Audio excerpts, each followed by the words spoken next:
सुन रहे हैं विविध भारती गीतों भरी कहानी। आज इस कार्यक्रम में सुनिए ममता सिंह की लिखी कहानी उन्हीं के स्वर में। शीर्षक है खामोश अफसाना। खामोश अफसाना, पानी से लिखा होता, ना तुमने कहा होता, ना हमने सुना होता।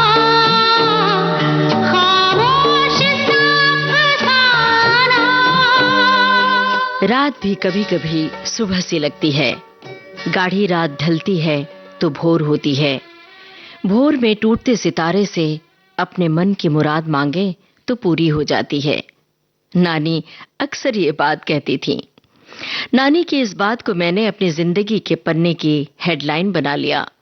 जब जब आसमान में कुहासा छाया, मन जब जब दर्द से भीगा, तब तब यही सोचा कि अब शायद सुबह होगी और धीरे से गाने की ये लाइन गुनगुनाने लगती। वो सुबह कभी तो आएगी, वो सुबह कभी तो आएगी। और इसके बाद ये गाना जिसे मम्मी अक्सर गुनगुनाती थीं। देखो जी बहार आई, फूलों में फुहार लाई, सुबह की लाली मेरे आंगन में भी छाई है। सूरज नारंगी झबला पहनकर मेरे घर भी आता दिख रहा है।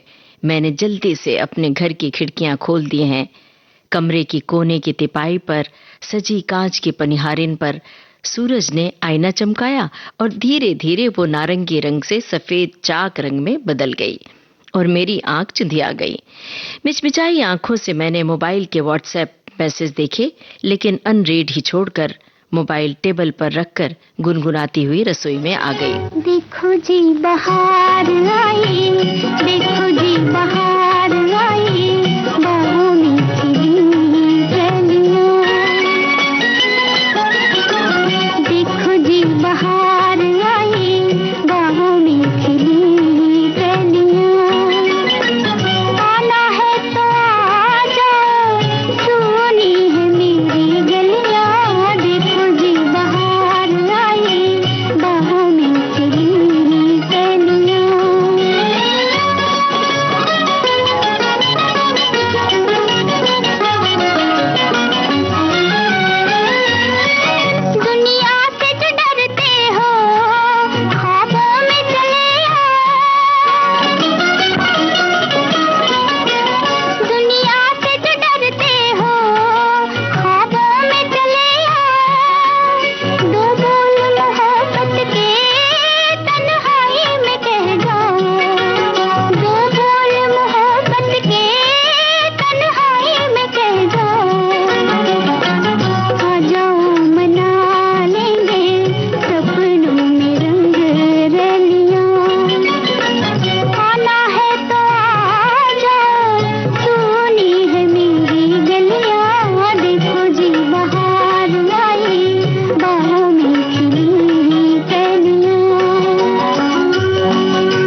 में दूध रखकर चाय पत्ती और चीनी का डब्बा निकालकर प्लेटफॉर्म पर रखा। अदरक कूटने के लिए खलबत्ता ढूंढ ही रही थी कि दूध उफन कर काले ग्लास टॉप बर्नर पर फैल गया। ओफो, चलो अब सुबह सुबह गैस भी साफ करो। दूध गिर गया। जलते चूल्हे पर दूध का गिरना शुभ होता है। कहीं से जैसे मम्मी की आवाज आई। गृह प्रवेश के दिन तो मम्मी ने जानबूझकर ढेर सारा दूध छलका दिया था और पापा ने कहा था ये सब झूठे ढकोसले हैं। मम्मी की बात का सिरा पकड़कर मैं यादों की वादियों में गुम होती चली गई। यादों के साथ रहना मुझे बड़ा सुहाता है। मैं अपने सारे गम भुला देती हूँ यादों के दामन में। मेरी यादों की वादियां बड़ी खूबसूरत हैं, जहां हरे भरे पेड़ पौधे हैं, झरने, पहाड़ और नदियां हैं। वो सब कुछ है जो मैं करना चाहती हूँ, जो मैं पाना चाहती हूँ। मेरी इसी दुनिया में ख्वाबों का लंबा काफिला भी है, जहां मैं ख्वाबों के पंख लगाकर उड़ती रहती हूँ। रुककर बर्फीले पहाड़ों की खूबसूरती को आंखों में भर लेती हूँ। नरम धूप पर बैठकर सुस्ताती हूँ। पौधों को सहलाकर फूलों से बतियाती हूँ। मेरे सपनों का संसार बेहद सुंदर है। मेरी इस फंतासी की दुनिया में कोई ख्वाब टूटता नहीं। जो कुछ नहीं मेरे साथ वो भी मैं जीती हूँ, जीती जागती जिंदगी की तरह। अपनी इसी यादों और ख्वाबों की दुनिया में मैं चांद से बतियाती हूँ। तारे जमीन पर लाकर अपनी थाल में सजाती हूँ। चांद की रोटी पकाती हूँ, तारों से कहानी सुनती हूँ और मम्मी के गले लगकर खूब रोती हूँ, खूब। दर्श कहता है ये तुम्हारी आभासी दुनिया हकीकत से दूर करती है, तुम्हें कल्पनाओं में ले जाती है, इसलिए तुम जरूरत से ज्यादा इमोशनल हो जाती हो। आभासी दुनिया का नहीं, टेक्नोलॉजी के इस युग में रिश्तों में जज्बात अहम नहीं होते, समझदारी मायने रखती है। आई बात समझ में? मैं उसकी ये बात ऐसे सुनती हूँ जैसे कुछ सुना ही नहीं। उसे ब्लैंक लुक देकर अपनी उसी दुनिया में गुम हो जाती हूँ, जहां मम्मी मुझे स्कूल के लिए तैयार कर रही हैं। मेरा टिफिन बॉक्स मेरे बैग में रख रही हैं। मुझे यूनिफॉर्म, जूते, मोजे पहना रही हैं। अपने हाथों से खाना खिला रही हैं। स्कूल जाने से पहले नसीहतों की घुट्टी पिला रही हैं और दुआओं की ताबीज पहना रही हैं। नींद से पहले मेरे लिए लोरी गा रही हैं और उनके हाथ पर अपना सिर रखकर मैं सपनीली दुनिया में सो रही हूँ। मेरे यादों के खूबसूरत जहां में बेहद रेगिस्तान भी है, जहां जाने से मन घबराता है। लेकिन आज मुझे सैर करनी है। मुझे उस टीले पर जाना है जहां मुझे डर लगता है। उस टीले से मैं मम्मी को आवाज देती हूँ, लेकिन वो आवाज मेरे गले के भीतर ही घुट कर रह जाती है। मम्मी पापा दोनों भटक गए हैं रेतीले बगुले में। मैं उन्हें खोज रही हूँ, उन्हें अपने पास महसूस कर रही हूँ, उन्हें छूना चाहती हूँ। मम्मी का आंचल अपने आंसुओं से भिगोना चाहती हूँ। मैं उन्हें अपने पास बुलाना चाहती हूँ। उनसे कहना चाहती हूँ कि आपके बगैर ये दुनिया मेरे लिए सिर्फ दुखों का दरिया है। अगर दर्श ना होता तो मैं कब की खत्म हो गई होती। उसी ने गम के बीहड़ घने अंधेरे में रोशनी की नन्ही किरण दिखाई है। तपते रेगिस्तान में नदी से ठंडक दी है। दर्श ने ही जिंदगी में झरनों की रवानी से रूबरू कराया और मैंने उसके साथ गुनगुनाना सीखा। लेकिन फिर भी आने वाली जिंदगी को लेकर आज मन सैलाब बना हुआ है। उसको नहीं देखा हमने कभी, पर इसकी जरूरत क्या होगी। ऐ माँ तेरी सूरत से अलग भगवान की सूरत क्या होगी, क्या होगी। उसको नहीं देखा हमने कभी।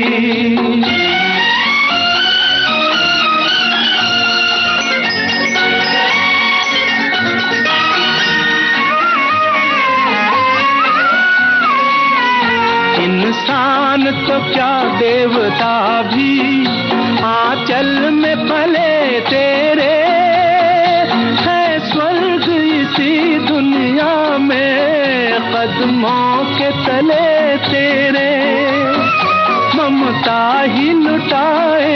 अमृत के नयन हो, ममता ही लुटाए जिसके नयन, ऐसी कोई मूरत क्या होगी ऐ माँ तेरी सूरत से अलग भगवान की सूरत क्या होगी उसको नहीं देखा हमने कभी। जिंदगी का एक अहम फैसला, हाथों की रेखाओं में कहीं मम्मी के हाथ की रेखा तो नहीं मिली है। दर्श वैसा ही जैसा मैं जानती हूं वैसा ही है, धूप में सघन छांव की तरह। मेरी नाराजगी पर फूल बन मुस्कुराता है, जिंदगी के हर छाले पर फाहा लगाता है, मेरी हर परेशानी में वो सहयोग करता है, मेरे गुस्से को भी सिर आंखों पर लेता है, मोबाइल पर गाने भेजता है। यूं ही तुम मुझसे बात करती हो, क्या कोई प्यार का इरादा है? समंदर के किनारे एक चट्टान पर मैं और दर्श बैठे थे। मेरे गुलाबी दुपट्टे के छोर को उसने अपनी नीली बुशर्ट की आस्तीन में लपेट लिया। ये लो हमारा गठबंधन हो गया। और आंख भर के मुझे देखता रहा वो। मैंने अपनी ठंडी नम बेजान आंखों से उसे देखा और पलकें झपकाकर लहरों के पार दूर क्षितिज को देखने लगी, जहां आसमान समंदर में उतरा था, सिंदूरी रंग पानी में घुल गया था। समंदर की सुनहरी शाम को मैं आंखों में भर लेना चाह रही थी। डूबते सूरज की नाजुक किरणें खारे पानी पर चांदी से झिलमिला रही थीं। मुझे अफसोस होता है कि लोग समंदर के किनारे होते हुए भी समंदर के किनारे नहीं होते, कहीं और अपने मन की दुनिया में, अपने तनाव की दुनिया में होते हैं। समंदर की इन्हीं लहरों की तरह तुम समा जाओ मेरे भीतर, सांची, समा जाओ मेरे भीतर, पूरी तरह डूब जाओ मुझ में, पूरी तरह डूब जाओ। दर्श ने कहा था। वो लम्हा मेरे लिए सदी बन गया। सहेज लिया मैंने अपने मन के 7 दरवाजों के भीतर। मेरे अकेलेपन की सदी उस एक पल में तिरोहित हो गई थी। बारीक मुस्कुराहट मेरे भीतर की बात कहने को आतुर थी, लेकिन मैं उसे भीतर और भीतर जब्त करती रही। लेकिन दर्श ने भांप लिया और दौड़ता हुआ लहरों के बीच आया। मेरे करीब आई लहरों से पानी उलीच उलीच कर छपाक छपाक मेरे मुंह पर डालने लगा। चेहरे पर जैसे नमक घुल गया था। जीभ पर नमकीन स्वाद कसैला नहीं बल्कि शीरी और शीरी लग रहा था। मैंने रखा है मोहब्बत अपने अफसाने का नाम, मैंने रखा है मोहब्बत, तुम भी कुछ अच्छा सा रख दो अपने दीवाने का नाम, तुम भी कुछ अच्छा सा रख दो अपने दीवाने का नाम, मैंने रखा है।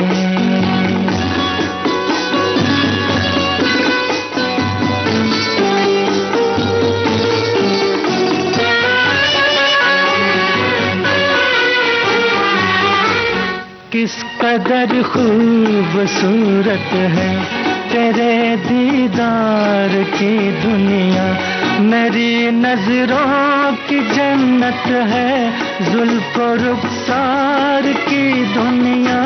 किस कदर खूबसूरत है तेरे दीदार की दुनिया, तुम्हें पहचाना है खुदा को समझा है, खुदा को जाना है, मैंने रखा है मोहब्बत अपने अफसाने का नाम, मैंने रखा है।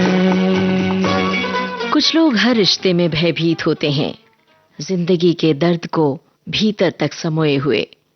यकीन ही नहीं होता कि दर्द के दरिया में खुशी का रंग भी घुल सकता है। इसी में मैं अपना नाम शुमार करती हूँ। बचपन के अंधेरे से डरने की आदत आज भी कायम है। रात के अंधेरे में हिलता हुआ पर्दा आज भी अजब सी शक्ल बनाता है मेरे सामने, और मैं झोंक कर बैठ जाती हूँ। साइड टेबल पर रखे शादी के कार्ड में चमकीले अक्षरों में अपना और दर्श का नाम पढ़ती हूँ। आज ही उसके साथ मित्रों के घर कार्ड बांटने जाना तय हुआ है। हालांकि व्हाट्सएप और ईमेल पर निमंत्रण पहुंच चुका है, लेकिन दर्श के घर वाले जैसे पिछली सदी में जी रहे हैं। उनके मुताबिक खुद जाकर कार्ड देना चाहिए। यादों के बयावान में भटकते हुए मन ने किताब के वो पन्ने खोल लिए हैं जिसमें कुछ तल्ख और तकलीफदेह लम्हे दर्ज हैं, जिन पर मन की सुई रूह तक ऐसे धंस जाती है कि उसे बाहर निकालना मुश्किल हो जाता है।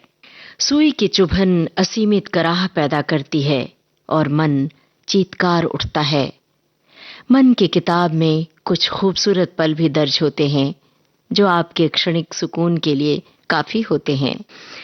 यादों के महासागर में मैं गहरे तक डूबती जा रही हूँ और ज्वार भाटा जारी है। तब मैं छोटी थी। पापा मम्मी दोनों दफ्तर से थोड़े ही समय के अंतराल पर घर लौटते। ढलती शाम के वक्त मैं दूध पी रही होती। कभी कभी विजया आंटी मुझे उस समय ब्रेड जैम या बिस्कुट भी खाने को देती थीं। दोपहर को स्कूल से लौटती तो बस से मुझे विजया आंटी ही पिक करती थीं। हालांकि बस स्टॉप पर उन्हें देखकर मैं उदास हो जाती थी। जिस दिन मम्मी या पापा मुझे पिक करते, मैं उन्हें देखकर खिल जाती थी। विजया आंटी को देखते ही मेरा मूड खराब हो जाता। मैं रोती थी। विजया आंटी मुझे जबरदस्ती खाना खिलाती और खूब सारा तेल मेरे सिर में और पैरों में चुपड़ देती, फिर ठोंक ठोंक कर सुलाती, जो मुझे बिल्कुल पसंद नहीं आता था। अगर उस दौरान मम्मी का फोन आ जाता तो मैं उनसे शिकायत करती और मुझे मम्मी समझाती। विजया आंटी को जाने क्या कहती कि उसके बाद उनका बर्ताव मेरे प्रति थोड़ा नरम हो जाता था। कई बार मुझे वे सुलाने की नाकाम कोशिश करती। वो मुझे कफ सिरप भी पिलाती थी ताकि मैं सो जाऊं और वो भी आराम से सो सकें। शाम को जैसे ही मम्मी आती, विजया आंटी अपना पर्स खास अंदाज में गोल गोल घुमाती, उठाती और उसे हिलाती हुई बाय बाय कहकर चली जाती।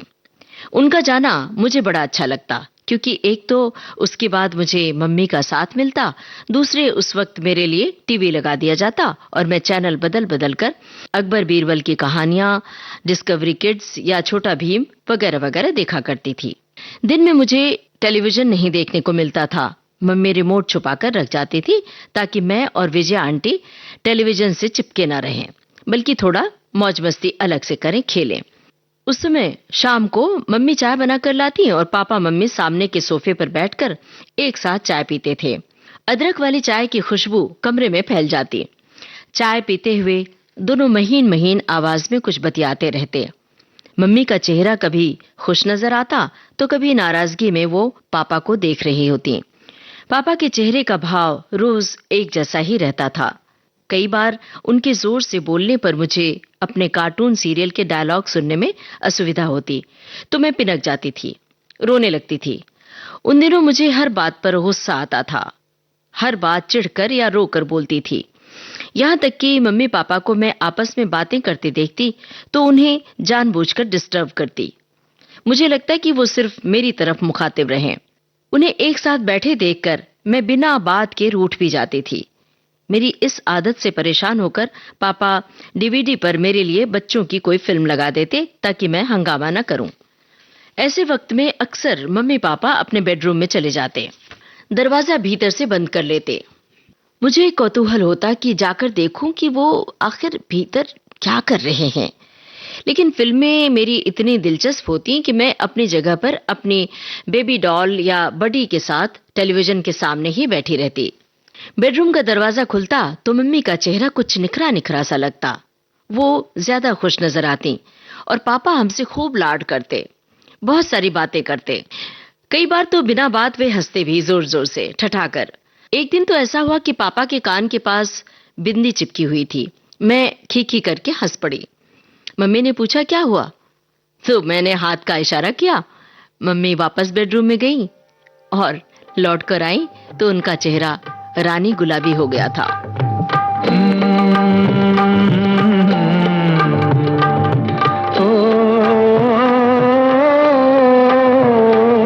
तेरी बिंदिया रे, हाय हाय तेरी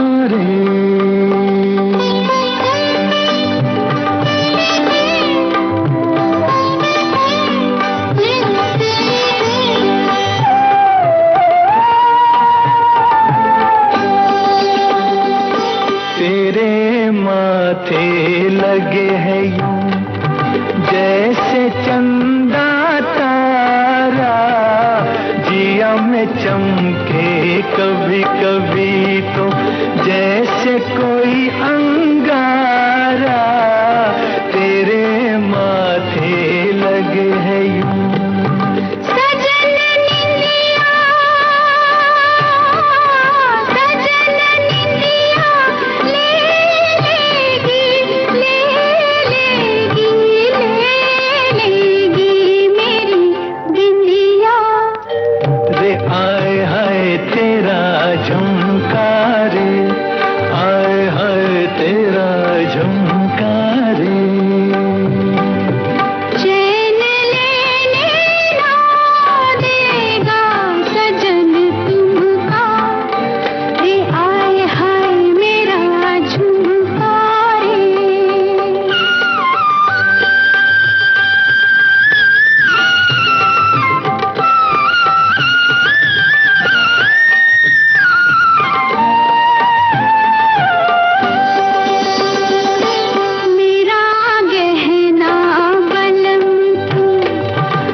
सजनिया जब से मेरी बनके ठुमक ठुमक चले है, जब तू मेरी नस नस खनके तू आई है सजनिया।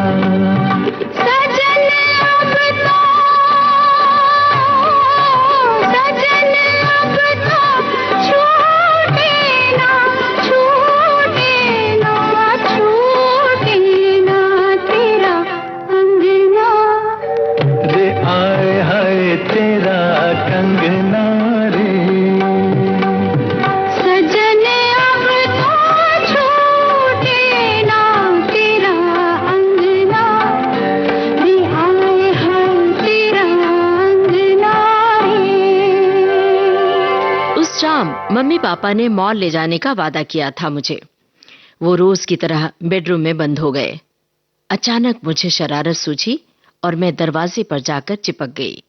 सोचने लगी, आखिर मम्मी पापा बेडरूम में इतनी देर तक करते क्या हैं?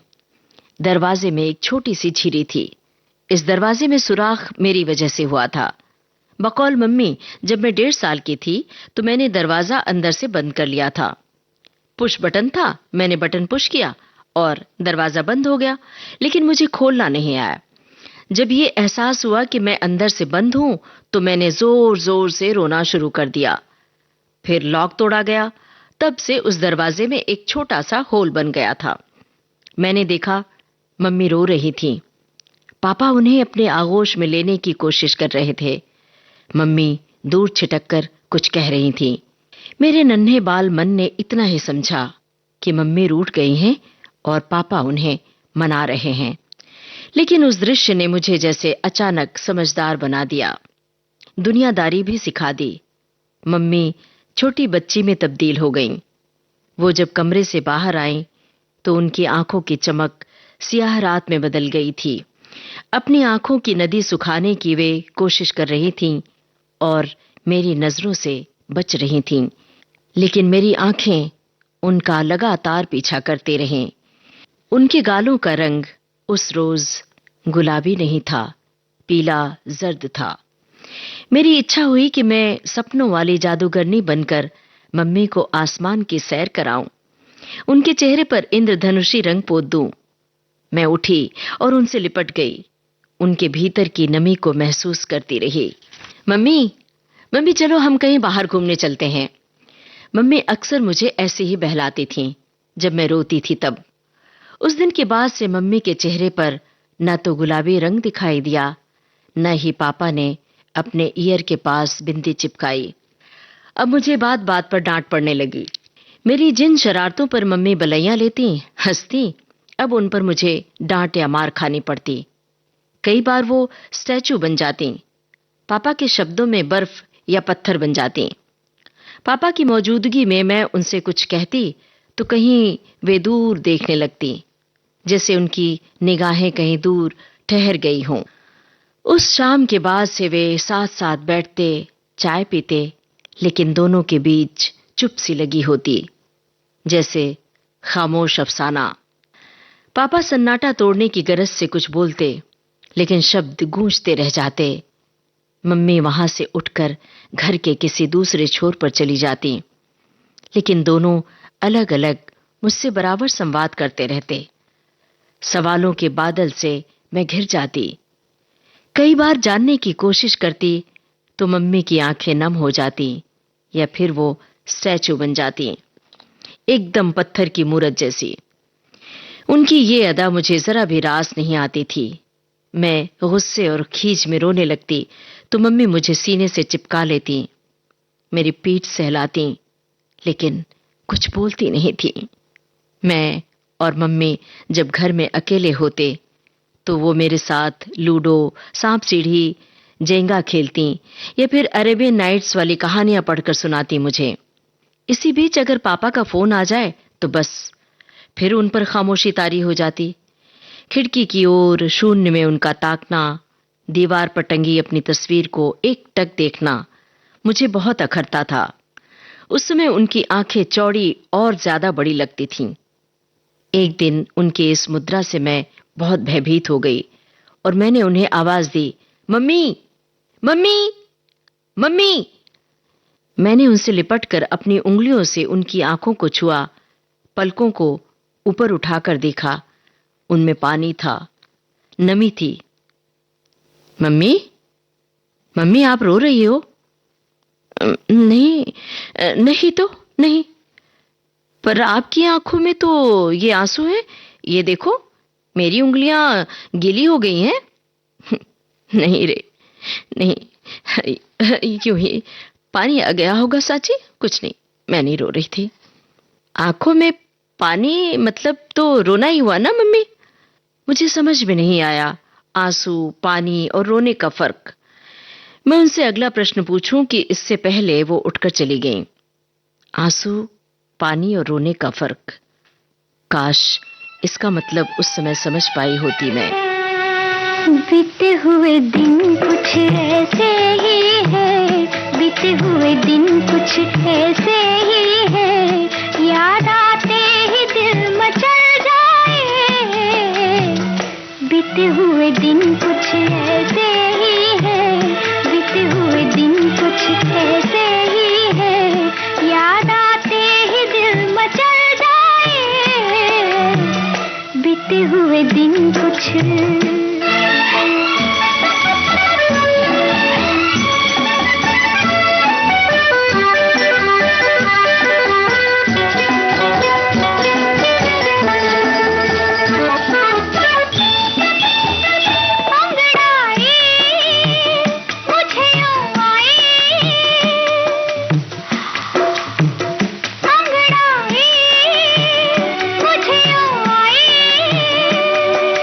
टूट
एक दिन हम कहीं जा रहे थे।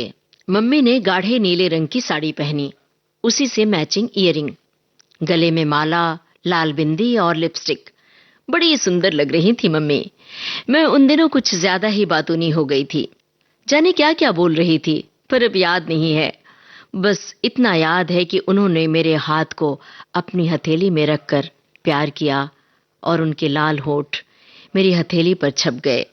मम्मी, मेरे हाथ में लिपस्टिक लग गई है, पोंछ दीजिए ना, मैंने ठुनकते हुए कहा था। मम्मी ने टिश्यू से पोंछा भी, लेकिन निशान बाकी रह गया था। जिंदगी में बहुत सारे निशान बाकी रह जाते हैं जो मिटाने पर भी नहीं मिटते। कुछ खरोंचे ताजिंदगी सालती हैं। कहते हुए मम्मी फिर गंभीर हो गई थीं। उनकी आंखों में आंसू जैसे हर वक्त गागर की तरह भरे ही रहते, थोड़े थोड़े अंतराल पर जैसे आंसू ढुलकते रहते। तुम मरीज हो गई हो, और साइकिक भी, और ये मर्ज सांची को भी दे रही हो, पापा ने खींचते हुए कहा था। सांची को बीच में न लाओ तो बेहतर। मम्मी तल्ख हो गई थी। शायद उन दिनों मम्मी सचमुच बीमार हो गई थी, तभी तो वो डॉक्टर के पास भी जाती थी। मम्मी पापा डॉक्टर के केबिन में थे। मुझे नर्स के पास बिठा दिया गया था। मैं आंखें बंद करके मम्मी के स्वस्थ होने की भगवान से प्रार्थना कर रही थी, ठीक उसी तरह जैसे मम्मी मेरे और पापा के लिए आंखें बंद करके प्रेयर किया करती थीं। अचानक जोर से मम्मी का रुदन सुनाई पड़ा था और मैं दौड़ी थी डॉक्टर के केबिन की ओर। नर्स ने चॉकलेट देकर मुझे बहला लिया था और रोक लिया था, केबिन में जाने नहीं दिया था। उस खास सुबह की स्मृति तरोताजा है, जब पापा ने मुझे गोद में उठा लिया था। हॉल में गुब्बारे सजे हुए थे, गुलदान में नए फूल, खिड़की में नीले पर्दे, साइड टेबल पर गिफ्ट रैपर में लिपटा हुआ कुछ था, जिस पर हिंदी में पापा ने कुछ लिख रखा था, जो उस समय मैं पढ़ नहीं पाई थी और पापा से पूछा था। तब मैंने नया नया हिंदी पढ़ना शुरू किया था। पापा ने शादी की सालगिरह के माने वेडिंग एनिवर्सरी बताया। मैं भी बड़ी होकर खूब सारे गिफ्ट आपको दूंगी मम्मी। बचपन की नन्ही और मासूम सी ख्वाहिश पंख लगाकर उड़ रही थी। अलग ही नूर था उस दिन घर में, कुछ ज्यादा उजले दिए की तेज रोशनी की तरह।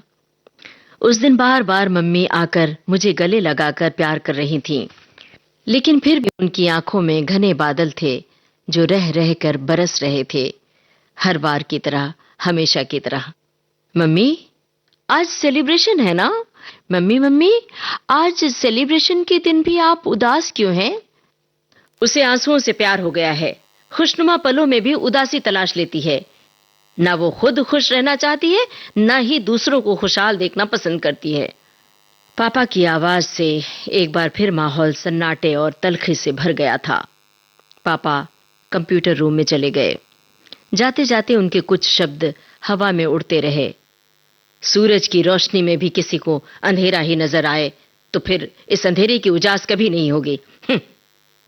मन की नदी पर इतने बांध बन गए हैं कि बहाव रुक गया है। इतनी सिलवटें हैं कि ठीक करते करते आंखों के आगे अंधेरा छा जाता है। अब तुम्हारी ये बातें मुझे नहीं पिघलाती। मम्मी के होठ कांपे थे। मुझे बांध और सिलवटों का मतलब समझ में नहीं आया था उस रोज। तुम आखिर चाहती क्या हो? बताओ ना, क्या चाहती हो? मैं क्या चाहती हूं, ये जानने के लिए मेरे मन के समंदर में उतरना होगा, लहरों में बहना होगा। तुम एक नजर में, एक मिनट में मुझे पढ़ना चाहते हो? नहीं सौरभ, नहीं पढ़ सकते। जरा मेरे मन की खिड़की में तो झांको। मेरी मन की खिड़की में कितना उथल पुथल है, कितना बवंडर है। बारीक नजरों से देखो, बारीक नजरों से मेरे मन का पूरा संसार तुम्हें दिखाई देगा।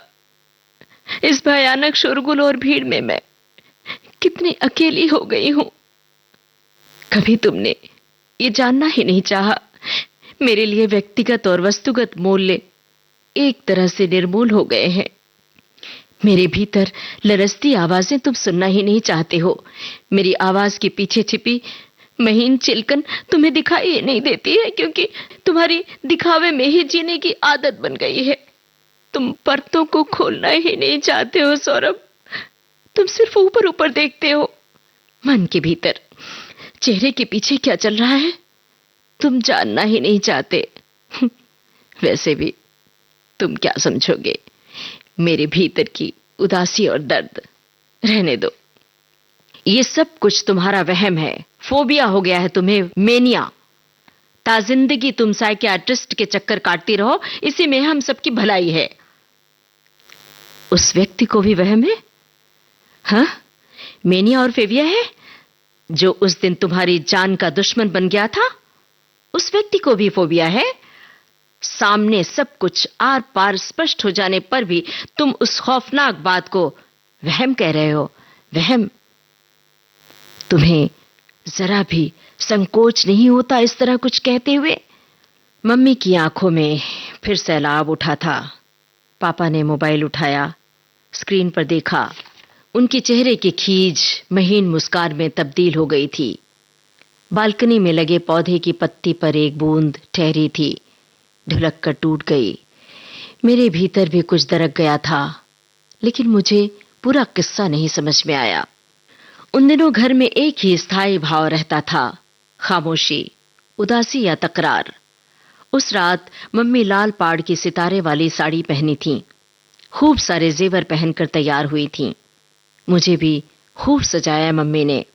बहुत मन से उन्होंने बहुत सारे व्यंजन बनाए। मेरी पसंद के व्यंजन बनाए, पापा की पसंद के व्यंजन बनाए उन्होंने। डाइनिंग टेबल पर 3 थालियां लगाईं।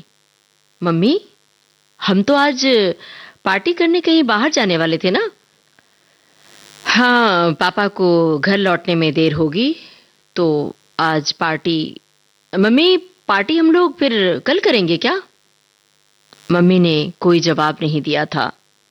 चुपचाप बैठी रही, पत्थर की मूर्ति की तरह। मम्मी, मम्मी, पापा तो देर से आएंगे ना, तो ये तीसरी थाली किसकी लगाई है आपने? पापा की। उनके होने का एहसास ही काफी है। कहीं भी रहें, हमेशा साथ होते हैं। कुछ व्यक्ति जीवन से इस कदर बन जाते हैं कि उनसे अलग अपनी जिंदगी अर्थहीन लगती है। लेकिन मन को कहां पता होता है कि अचानक जिंदगी नदी के 2 किनारों की तरह हो जाती है, जहां हम साथ चलते हुए भी अलग अलग हो जाते हैं। आज ही के दिन तेरे पापा और हम एक अटूट रिश्ते में बंधे थे। उस दिन मम्मी कुछ ज्यादा ही बोल रही थीं। वैसे भी मम्मी का मिजाज इन दिनों काफी बदल गया था। काफी बेमतलब की बात पर हंसती, कभी अचानक ही गमगीन हो जाती। रोना तो जैसे उनका प्रिय शगल हो गया था। कभी भी किसी भी प्रहर शुरू हो जाता। यूं कहें कि रोना उनका स्थायी भाव बन गया था। तब मुझे नहीं पता था कि वो दिन अब डायरी के पन्ने में तब्दील हो जाएगा। उस दिन के बारे में जरा भी मुझे आभास होता तो मैं वक्त को रोक लेती। वो सब कुछ करती जो एक छोटी बच्ची नहीं कर सकती। बहरहाल, मम्मी ने उस दिन अपने हाथों से मुझे खाना खिलाया। जरा भी खींची नहीं मम्मी। मम्मी ने गुस्सा नहीं किया, वरना तो इन दिनों वो मुझे बात बात पर डांटती थी और दूसरे ही पल गोद में लेकर पुचकारती भी। मुझे समझ में ही नहीं आता था कि मम्मी ऐसा क्यों करती हैं। लेकिन उस दिन ऐसा कुछ नहीं किया उन्होंने। मुझे खाना खिलाने के बाद वो लगातार लोगों से फोन पर बातें करती रही। उनकी बातों से लग रहा था कि फोन पर अलग अलग लोग हैं। वो फोन पर बातें करते हुए खिलखिलाकर हंस रही थी, जैसे लाफ्टर चैंपियन वाले शो में बैठी हूं। पता नहीं क्या था मम्मी का। कई बार यूं भी देखा है कि जो मन की सीमा रेखा है, मन तोड़ने लगता है। अनजानी प्यास के पीछे, अनजानी आस के पीछे मन दौड़ने लगता है।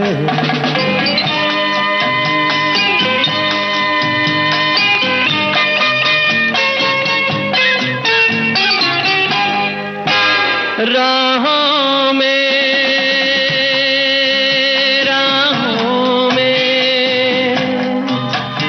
जीवन की राहों में जो खिले हैं फूल फूल मुस्कुरा के,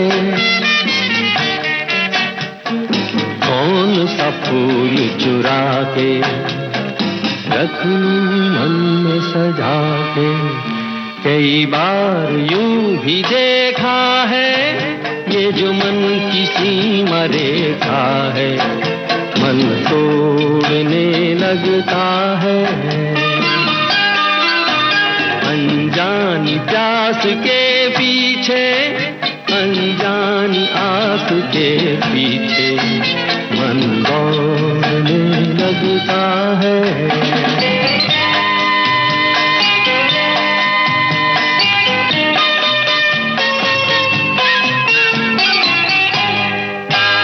जानू ना जानू ना उलझन ये जानू ना,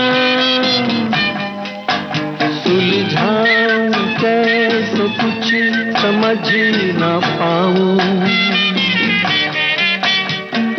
किसको मीत बनाऊं, किसकी प्रीत भुलाऊं। कई बार यूं भी देखा है, ये जो मन की सीमा रेखा है, मन तोड़ने लगता है। अनजानी प्यास के पीछे, अनजानी आस के पीछे मन। कई बार इंसान अपने भीतर की ज्वाला शांत करने के लिए हंसी के छींटे मारता है। काश उनके भीतर का दावा नल उस दिन मुझे दिखाई दे जाता, तो मैं ज्वालामुखी नहीं बनने देती उन्हें नदी की तरह ठंडी कर देती, शांत कर देती। काश उस दिन मैं मम्मी के मन के छाले को देख पाई होती। मम्मी ने उस रात भी मुझे अपने हाथों पर लिटाया, पहले लोरी गाई और फिर कहानी सुनाने लगी। लेकिन वो कहानी अचानक किसी घटना में बदल गई। बोल रही थी, साजी मुझे ऐसा लग रहा है घनी रात का साया, विराट समंदर, जैसे लहरों के ऊपर मैं तैर रही हूं। अचानक तेज लहर मुझे समंदर की गहराई में लिए जा रही है। ये लहरें फेनिल, श्वेत, चमकीली नहीं है, स्याही सी घुली है इनमें। कुछ अजब सा हो रहा है, जैसे इन लहरों में मैं बह रही हूं। साजी, इन डरावनी लहरों से बाहर आने की कोशिश कर रही हूं, लेकिन मैं कर नहीं पा रही हूं। ये सारी कोशिश नाकाम हो रही है। साजी, साजी, साजी, साजी। मैं सुनते सुनते जाने कब नींद और सपनों की दुनिया में पहुंच गई थी, खबर ही नहीं मुझे। नींद में एक सपना और जागती आंखों से दूसरा सपना देख रही थी। ये सपना नींद वाले सपने से बेहद खौफनाक था। पापा का रोना, उनका बिलखना, उनका चीत्कार। पहली बार मैंने घर में इतनी ज्यादा भीड़ देखी। यहां न समुद्र है, न लहरें, न कोई किनारा। मैंने अपनी आंखों पर हाथ रख के खूब जोर से दबाया अपनी आंखें और आंखें चौड़ी करके कंफर्म किया, मैं नींद में हूं या जाग रही हूं, या जागते हुए कोई डरावनी फिल्म देख रही हूं। कुछ समझ में आए इससे पहले पड़ोस वाली काजल आंटी ने मेरे कंधे पर हाथ रखकर एहसास करा दिया कि मैं जाग रही हूं और ये सब जो मैं देख रही हूं हकीकत है। हकीकत है। काजल आंटी ने मेरे कान में अपना मुंह डालकर पूछा, तुम्हारे पापा और मम्मी में कुछ अनबन चल रही थी क्या? मैंने अपनी आंखें उन पर चिपका दी। तुम्हारी मम्मी किसी अंकल से मिलती जुलती थी क्या? मतलब पापा के अलावा कोई उनका फ्रेंड वगैरह था क्या? मैंने कोई जवाब नहीं दिया था। या बेटा, तुम्हारे पापा की कोई गर्लफ्रेंड वगैरह है क्या जिसे मम्मी पसंद नहीं करती थी? कोई आंटी वगैरह आती थी तुम्हारे घर पर? मैंने फिर कोई जवाब नहीं दिया। सांची बेटा, बताओ ना, कल तुम्हारे घर में क्या हुआ था? ये सब क्या हो गया? क्यों हो गया? काजल आंटी कुछ ज्यादा ही आत्मीय हो गई थी। आप काजल आंटी हैं या पुलिस आंटी? मैं चुपचाप उठी और मम्मी से लिपट गई। मम्मी मम्मी मम्मी, जमीन पर क्यों सो रही हैं आप? मम्मी मम्मी, उठिए ना, उठो ना मम्मी, उठो। मम्मी, रात वाली अधूरी, मम्मी रात वाली अधूरी स्टोरी पूरी कीजिए ना। आप समंदर में अकेली थी मम्मी, फिर क्या हुआ बताओ ना। बोलो ना मम्मी, बोलती क्यों नहीं हो आप? आप डरी नहीं समंदर की ऊंची लहरों से ना? आप तो बहुत ब्रेव हो ना मम्मी, उठो ना मम्मी, मम्मी उठो ना। मैं मम्मी को हिला रही थी। पापा मुझे अपनी ओर खींच रहे थे। मैं मम्मी से और चिपकती जा रही थी। मम्मी इस बार सचमुच की स्टैचू बन गई थी। इस बार हिल भी नहीं रही थी, उनकी पलकें भी नहीं झपक रही थी। इस बार कोई गेम नहीं था। पापा ने मुझे गोद में उठा लिया था।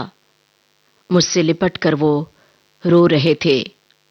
बेटा, बेटा, तेरी मम्मी हमें छोड़कर चली गई हैं, हमेशा के लिए।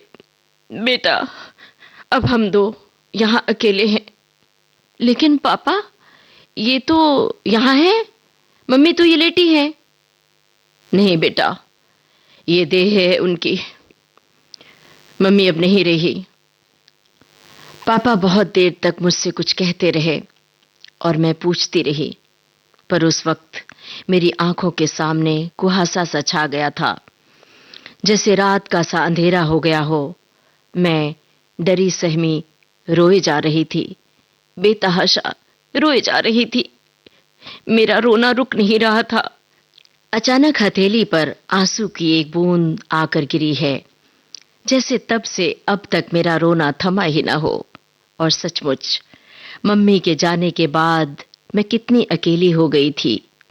मेरा बचपन जैसे कहीं गुम हो गया था। मैं पापा की बेटी नहीं, पापा की दोस्त बन गई थी। रात को उठकर अक्सर मम्मी को मैं अपने बिस्तर पर खोजती। कई बार जोर से चीख पड़ती थी, चिल्लाने लगती थी, रोने लगती थी और नींद में ही बड़बड़ाने लगती थी। मन के किवाड़ अभी बंद नहीं हुए थे कि मैं मम्मी की अलमारी खोलकर बैठ गई, जिसमें छोटी सी संदूकची में सोने के पुराने जेवर, चांदी के कुछ सिक्के, कुछ भूली बिसरी चाबियां पड़ी हैं। साड़ी के कवर में था फुलकारी वाली नीली शॉल, गुलाबी स्वेटर, जरी वाले कुछ साड़ियां और कुछ ड्रेस मटेरियल जो सिलवाए जाने थे, शायद किसी खास मौके पर सिलवाए नहीं गए।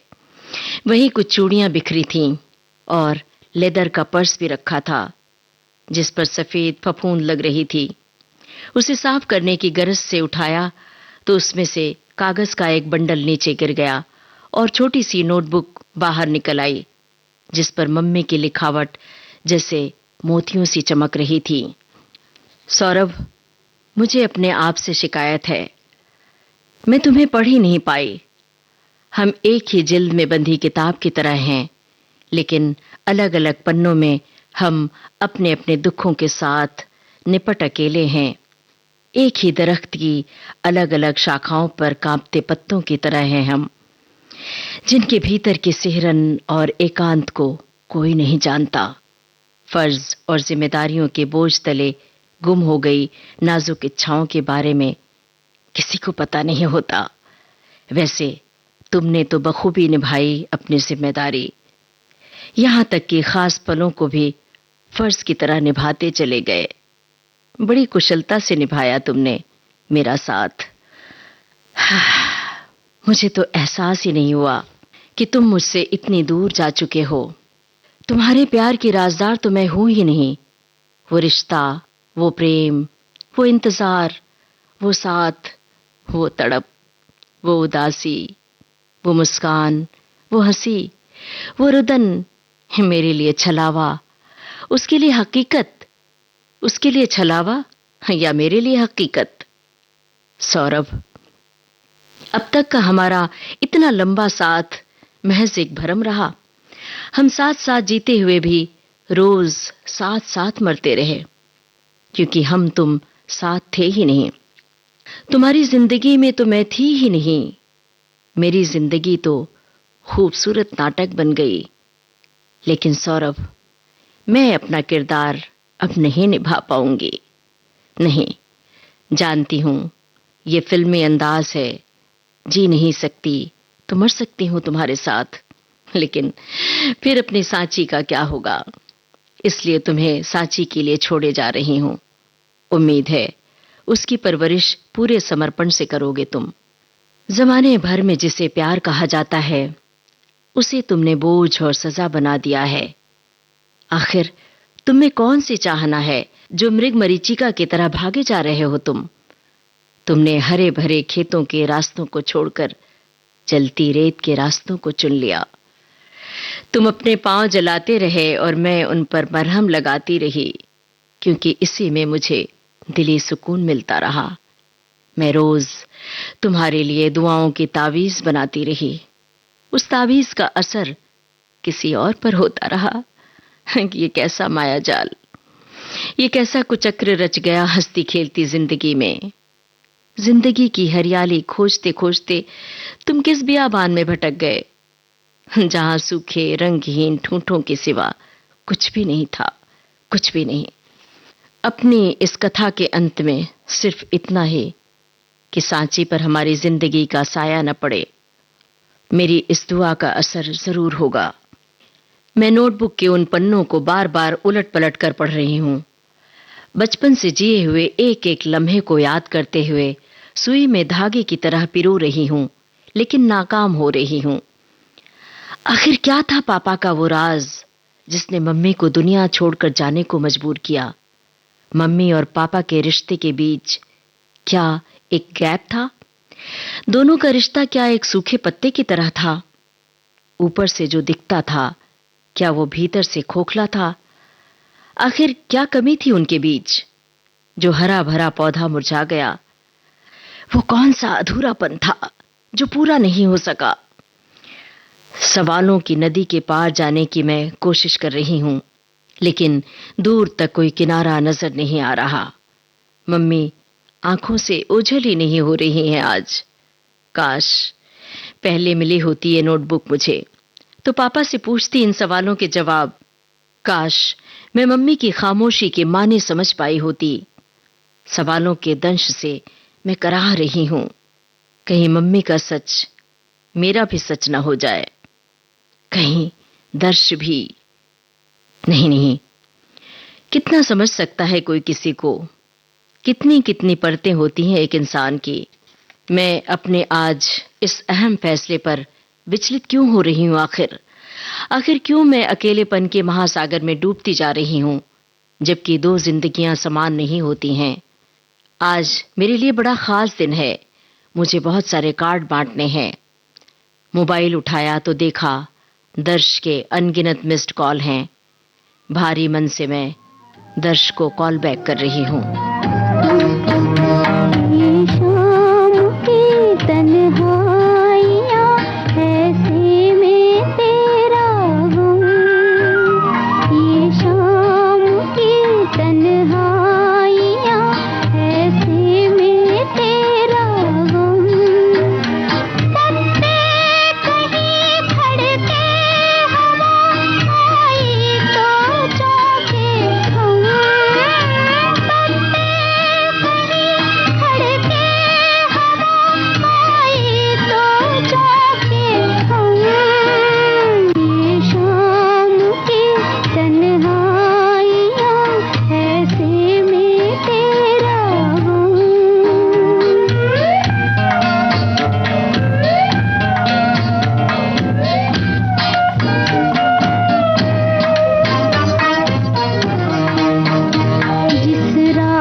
अफसाना।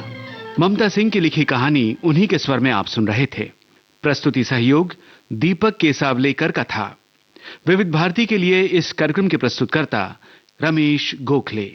अब आज का गीतों भरी कहानी कार्यक्रम समाप्त होता है।